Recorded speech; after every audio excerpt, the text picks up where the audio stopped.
নিচু ক্লাসে যারা তোমরা আছো 3, তোমরা দেখবে যে তোমাদের বেসিক দুটো নাউন প্রচন্ড ভাবে কভার করা হয়।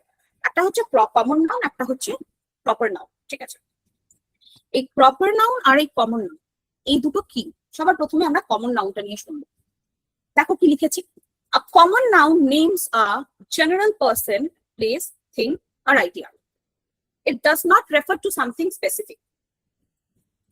যে জিনিসটা কমন, ক্যাট, ডগ, শু, হাউস, মেবি রুম, ঠিক আছে, এই সমস্ত কিছু হচ্ছে আমাদের কমন নাউন। ঠিক আছে, at the same time proper noun কি? প্রপার নাউন হচ্ছে যদি একটা কোনো স্পেসিফিক নাম দেওয়া হয়, a proper noun names a specific person, place, thing or idea. যদি ধরো স্পেসিফিক নাম দেওয়া হয়, যেমন আমার নাম কি মৌমিতা, তাহলে ওইটা হচ্ছে প্রপার নাউন।